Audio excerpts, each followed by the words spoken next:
missing someone. Love with all your heart. Missing someone. Love with heart.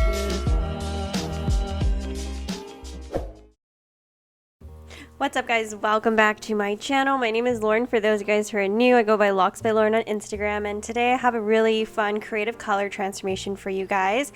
This client came in and she hasn't really colored her hair in a few years. You can see she has like some old highlights on the very ends, but everything is pretty much virgin. So we are going to do a rainbow creative color on her. She gave me pretty much creative freedom to do anything that I kind of wanted. She gave me some inspiration photos, but they were all kind of different, so we just decided on a variation on all of them actually.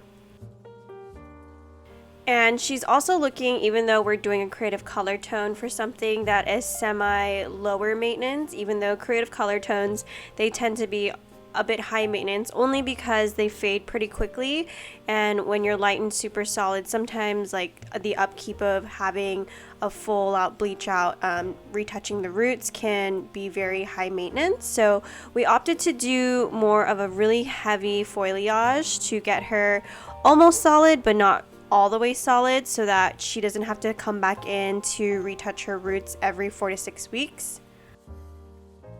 So right now I'm just going in with some lightener. I'm using some Blonde Me lightener with 7 volume and 20 volume equal parts, and I like to mix that 1 to 2 with the Blonde Me. You can see as I started foiling right at the hairline, I did more of a smaller weave, and then once I get through a few foils there, I start to do the chunkier weaves.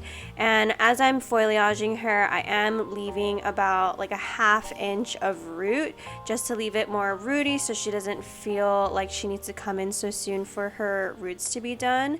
And also I like having the dimension too. It gives it a little bit of a softness when this color grows out, leaving some of her natural throughout the weaves.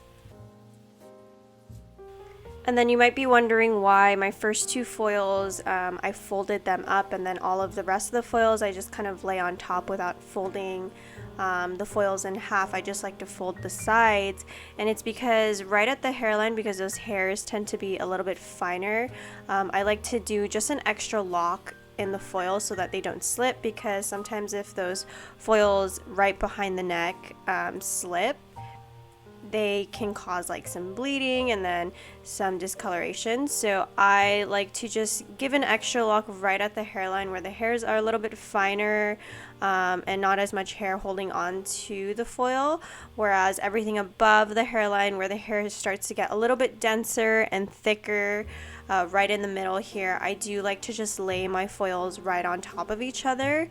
And I like to do that because if I were to fold the foils, sometimes folding the foils where there's lightener or product on it tends to move the lightener and product from the hair and can cause some warm spots if you don't fully saturate, especially on dark hair. So I just like to be very careful and cautious and make sure that my lightener is fully saturated and stays put wherever I lay it. And to do that is just so that I like to just lay the foil right on top and don't even move or bend wherever the product is laid down on the hair. So as I'm going through her foliage, you can notice that I'm taking pretty thin sections that you can see through. And these sections, I don't leave any extra negative space other than what is like left out from the weave. So this is going to give her a very solid effect. She's going to feel very blonde and feel like she has a lot of color, even though we did leave a little bit more dimension. Also, notice how I am getting closer to the top of the head, and we have reached past the occipital of her head, and you can see I brought those 2 sections together and made it into one here. And my weaves generally look around like a medium to small weave on the top. I don't normally like to do a baby light right here just because it just makes it a little bit harder for me to retouch if the weave is too small.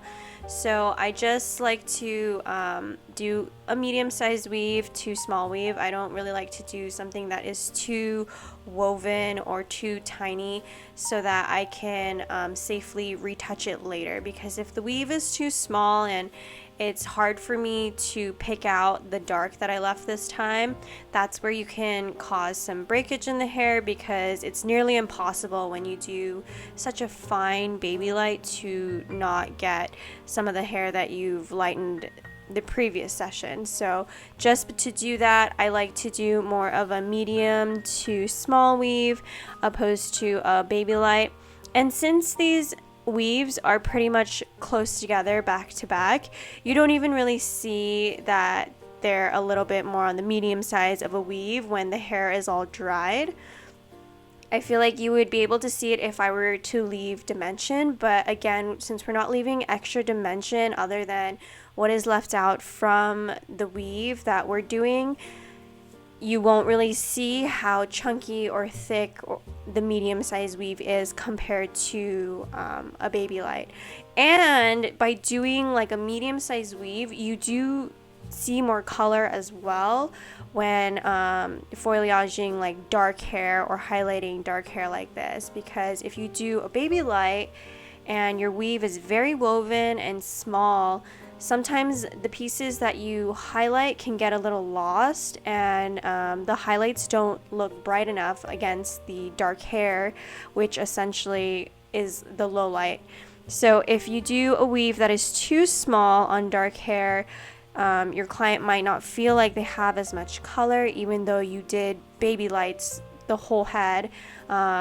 It's just very fine pieces of lightness. So overall, like, since the natural hair is so dark, it kind of overpowers the tiny baby lights that you put in. So I find that doing more of a medium-sized weave on darker hair, you can see more blonde. And it doesn't look chunky at all, especially like when you dry it and you're doing sections like these. It looks pretty blended, and I'll show you once we're all done with this highlight. For my client's money piece, I did about 3 slices back to back and then ended it off with a baby light just to kind of blend it with the rest of the balayage pieces in the back. And then I moved on to finish off the sides and the top crown area. And again, for my lightener formula, that first bowl, I always mix up 20 and 7 volume. And then for the rest of the head, I just continue it off with just 20 volume.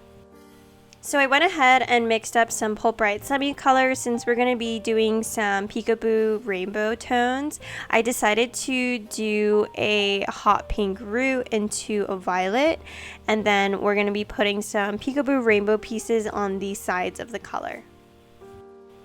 So when applying the Pulp Bright semis, I do like to apply the color in quadrants. So in this case, I'm going to be just basing the first color with the hot pink on the root on just the front, and this is because the Pulp Bright semis are conditioner based, so if you leave them on for too long, they do kind of harden on the hair, and then once it's kind of dried up and hardened, it has pretty much settled into the hair and makes it a little bit harder to blend the colors. So I do like to work in quadrants and blend the colors before they fully dry up.